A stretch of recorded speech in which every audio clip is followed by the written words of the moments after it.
Welcome to SOS. Today's show, we're talking Kenny Pickett or Geno Smith. Who would you rather have start at quarterback for the Raiders? Plus, will Pete Carroll be the coach of the Silver and Black in 2026? All that and so much more. Plus, two great interviews. Bosh and Austin Ekeler join the show. Make some noise. This is Sound Off Sports, sponsored by Silver State Schools Credit Union.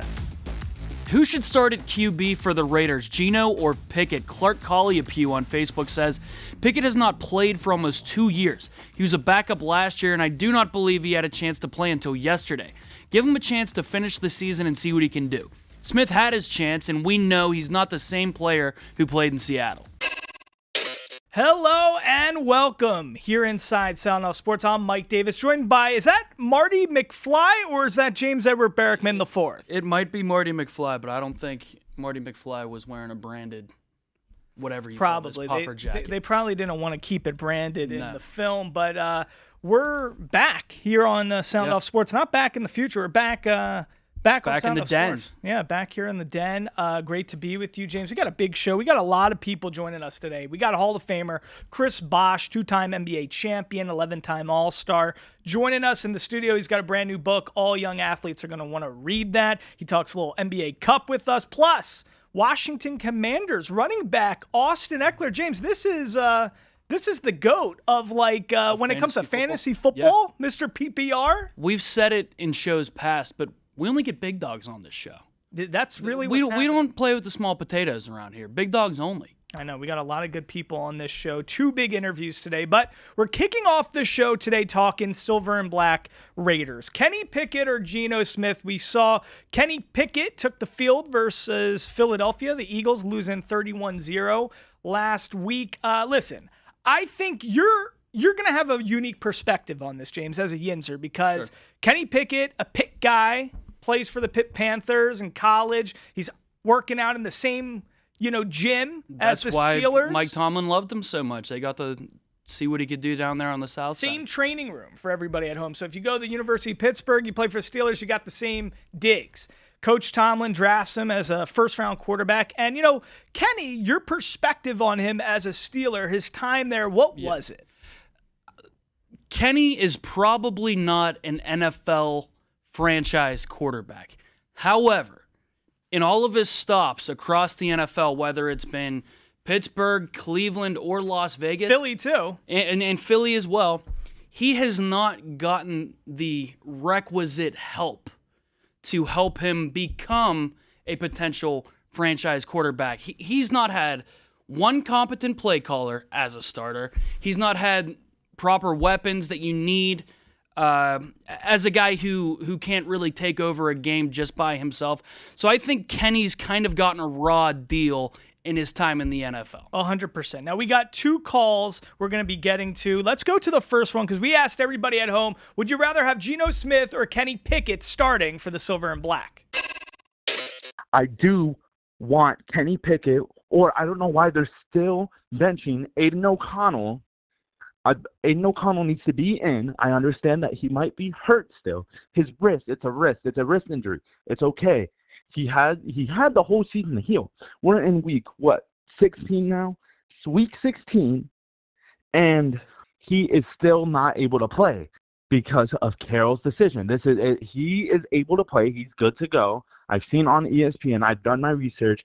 I understand they need to have a little quarterback, whatever, who gets the starting spot out of Kenny Pickett and Aiden O'Connell. I understand that Aiden O'Connell is supposedly hurt, quote-unquote hurt, but I do think Aiden O'Connell is the best decision for the Raiders. End of story. Have a great day. God bless. All right, thank you so much for that passionate call. James, Can I just say one thing? Yes, say something. Raider Nation, why are we still trying to convince ourselves about Aiden O'Connell? I think it's a similar thing to Will Howard in Pittsburgh. We want so bad to have the next franchise guy that we're propping up guys that we deep down know probably aren't that. Raiders fans have a very soft spot in their heart For Aiden O'Connell. I don't know what it is. A lot of people have that feeling. Is it because he towards was him, that drafted sentiment. here and he's kind of been through the ringer with them? Or I don't know what it is, but we got to quit trying to convince ourselves on AOC as the future, because he's just not. I mean, the truth is there's not a quarterback on the roster who is Correct. the future. That's the facts, ladies and gentlemen. So it's not really Pickett. It's not Geno Smith. It's not Aiden O'Connell. It's going to be a draft pick in next year's draft, and that's the name of the game. I think you say this all the time, James. Tankathon, You knew exactly where I was going. You kind of want to tank if you're a Raiders fan. I mean, I hate to say it. The NFL's not about losing, but you want to No, it be, is. If you're the Raiders, You Now, want to be the first or second pick, and you want to be able to get Dante Moore or Fernando Mendoza. the correct That's really answer to this question is whoever doesn't screw up your chances at the number 1 pick. If that's Kenny Pickett, roll with Kenny Pickett. If it's AOC, roll with AOC. For the Raiders, you look at the Titans, they're in contention for that spot. The Giants are also in contention for that The spot. Jets would want to trade up for that. Those two teams are not quarterback needy teams, but they are very much willing to trade down for I think the teams that are. There's a lot of So you gotta be Browns. careful. You got to look after the Browns, the Cardinals. I mean, there's going to be a lot of teams that are going to want a Fernando Mendoza, who is that Jared Goff prototypical quarterback who can play 15 years and compete. It is imperative for the Raiders to not screw up and win a stupid game down the stretch. And it sounds dumb, but I'm being serious. I'm just telling you, Pete Carroll and this team, they would win. They're gonna, I'm worried. That about Week that. 17 game against the Giants. Is the Super Bowl for Raiders fans. That's as big as it gets. You cannot mess up your opportunity at this number 1 pick. So No, you got to put yourself in a position where you don't have to package so many assets to get to number 1. You already want to be at 1 or you want to be at 2. Let's get to one more call quickly, James. I think Kenny Pickett should start. Geno Smith hasn't been doing that good. Wow. Okay, James, we got to give a big shout man. out. Fest Middle School, Fest Flyers. Festflix Daily on YouTube, baby. Check them out. Thanks for giving us a buzz, saying hi. Keep up all the good work over there, Fest Flyers. Listen, guys, coming up after a short break, we have a very special guest here joining us in the studio, a running back with the Washington Commanders, Austin Ekeler, joins me next. Who should start at QB for the Raiders, Geno or Pickett? John Harrison on Facebook says, with this offensive line, you could suit up Superman and it would make no difference.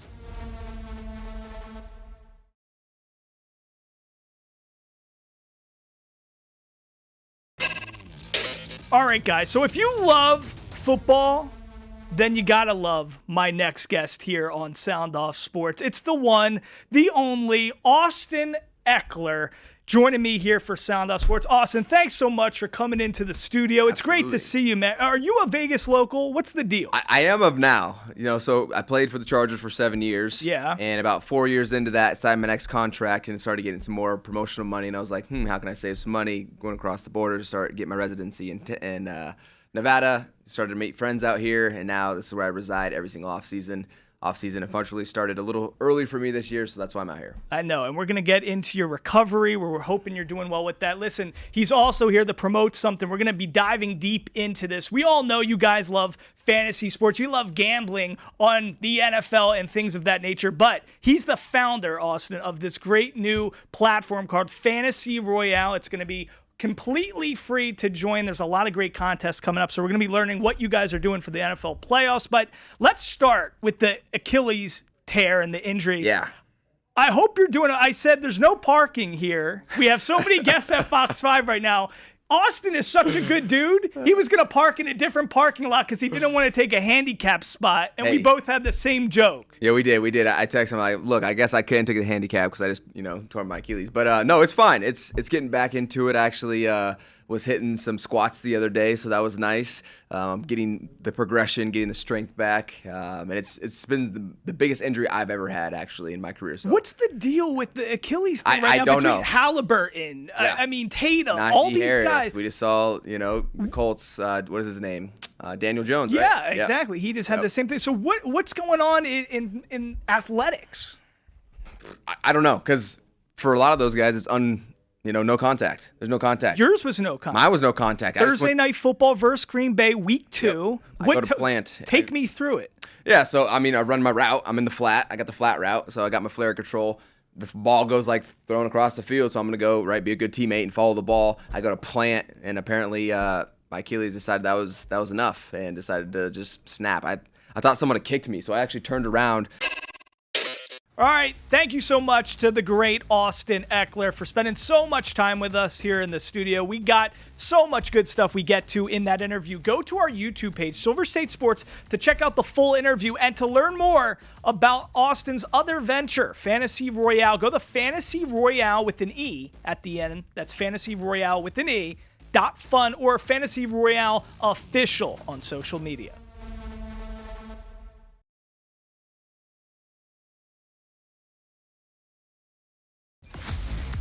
You're watching Sound Off Sports, sponsored by Silver State Schools Credit Union. All right, guys, Mike Davis here, Sound Off Sports. I am so pleased to have a Hall of Famer here with me in the studio. A guy played 13 seasons in the NBA, 2 NBA championships, 11-time All-Star, Hall of Famer, like I mentioned. He's also the author of this beautiful new book, Letters to a Young Athlete, on Amazon right now. You got to make sure you get it. Forward by Pat Riley, the great, the one, the only, Chris Bosh. How you doing, my man? I'm good. How are you? It's I'm good to be see here. It's you. good to be here. There's so much to talk to you about because, dude, you're Mr. Basketball in Texas. Okay, 40-0, you took this team, Lincoln High School. You're in the robotics club while you're doing all this basketball. And then, of course, you go on to have this tremendous NBA career. You might be one of the... I'm listening to your Christmas music this morning, Daddy Jack Records. So you might be one of the smartest dudes to ever come out of the NBA. You taught yourself guitar after having the whole blood clot issue, and you had to retire. How smart are you? Thank you for that. Thank you very much for that. That's a hell of an intro. I'm learning, man. I can't say that I'm smart. That's like always a dangerous thing, I feel, to fall into, so I never wanted to fall into that trap. I'm always learning. I'm always looking for something new to do, how to expand myself, how to expand my mind, and just have fun. And to be honest, it's just me. That's just what I love to do. Who it's just you what are. I do. Yeah, it's just who I am. It's beautiful because, growing up, and it's like it makes sense why you went to Georgia Tech now with all your engineering prowess, your interest in all these different things. A lot of this makes sense. We have so much to talk about, but let's start with NBA Cup before we get to the book and everything else. So NBA Cup, now we're seeing the Knicks and the Spurs are going to be heading off in the championship game. NBA Cup's a new thing. Emirates NBA Cup. Players, the guys that you've spoken to, the guys you're in touch with, how are they taking to this? Because this wasn't around when you were a player, but it was not. I think it's a great concept. I think it's been interesting moments in the league, especially I feel like there was pre-bubble and post-bubble. Right. And it's always been not an issue, but something to get the fans more into it, especially during this time, because there can be a slight lull before Christmas. 82 games. 82 games is a marathon, and sometimes, that's why you get paid the big bucks to keep that focus and keep going. But that doesn't make it easy. So I think now I've only heard great things about the NBA Cup, and I think now it's just something for the players to look forward to, the fans to look forward to, something to shake up just what is usually the regular season. So they've got the courts. Right? You've got money on the line. That's great incentives to play for sometimes. And I think there is a general interest from fans everywhere just seeing the best basketball and seeing the best basketball players compete. Thank you so much to the Hall of Famer, Chris Bosh. What a lovely guy. Go get his book right now, Letters to a Young Athlete. You're going to want this for Hanukkah, for Christmas, for everything. It's a must read. It's wherever books are sold. And go to our YouTube page, Silver State Sports, to check out the full interview.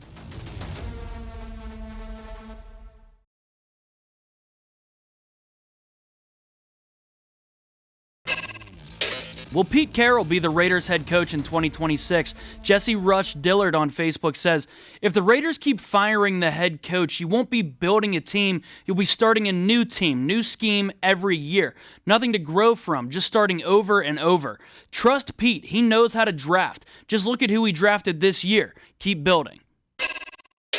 All right, welcome back here inside the den. Mike Davis, James Eric Barrickman IV. James, we asked everybody at home, will Pete Carroll be the head coach of the Silver and Black in 2026? I think my answer is, I don't know. You know, I could see it going a myriad of ways. I could see him retiring.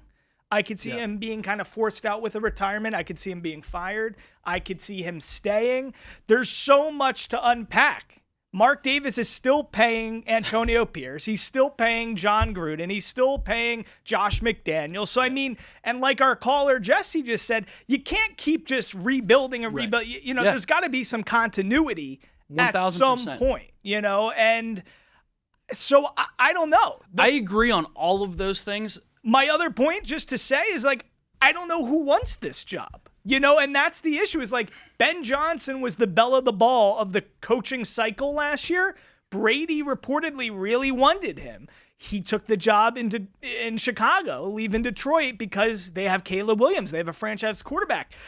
I just don't know in this coaching cycle if there's three guys and maybe one or two are the premier, you know, prime coaches you want. I don't know why they would take this job over another. I think Pete Carroll's future. First off, if I had to lean one way or another, if I was just a betting man and I had to bet one way or another, is Pete going to be here next year? I would say no. But I think his future kind of hinges on how this season ends. If they lose out, they acquire the number 2 pick, the number 1 pick, and they're in a position to draft a Dante Moore, Fernando Mendoza, Ty Simpson, I think Pete's gone.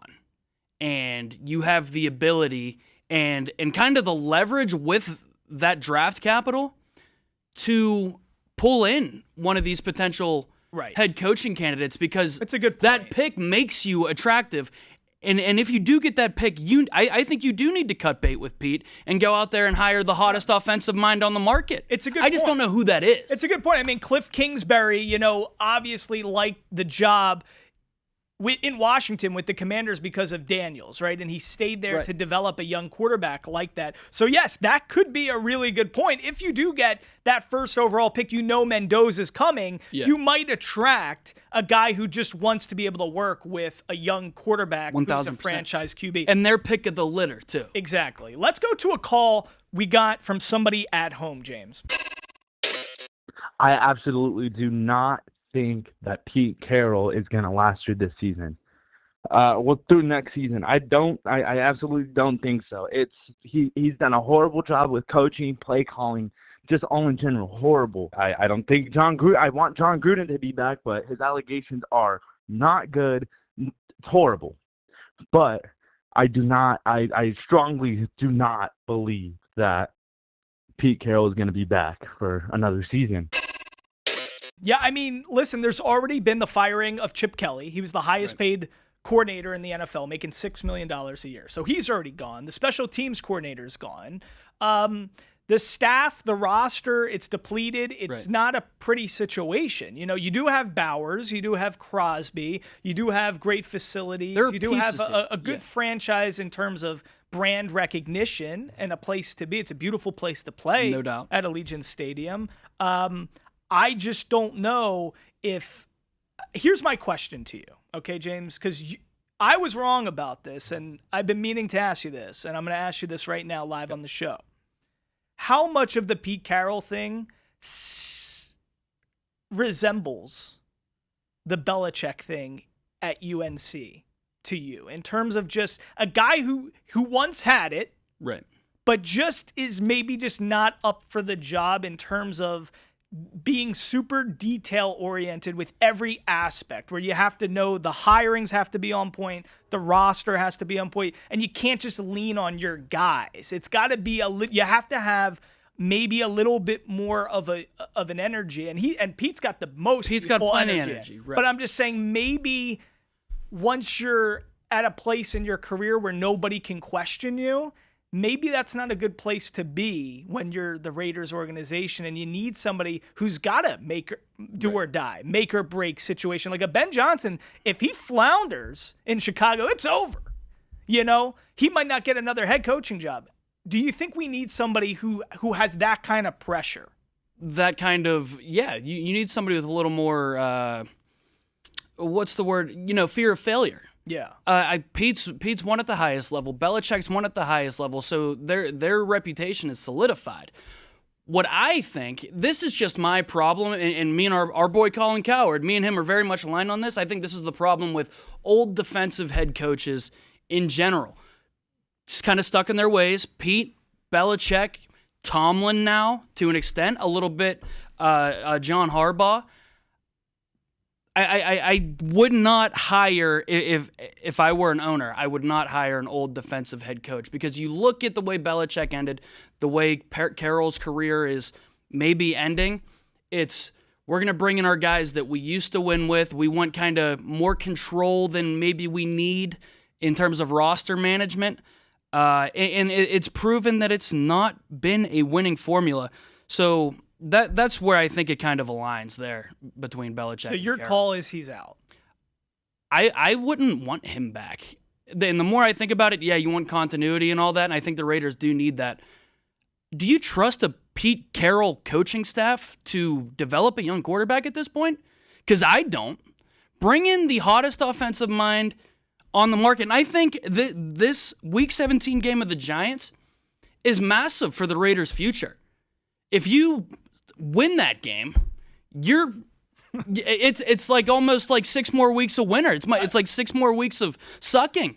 I think that game's massive because you need the number 1 pick, and you want your pick of the litter in terms of the coaching cycle. Yeah. Some guy, the hottest offensive mind in the market, who can come in and help you out and get his pick of the litter in terms of young quarterbacks. I think it's massive. I just watched Geno Smith have a career game in Week 17. That's or Kenny Pickett. Let's knock on wood.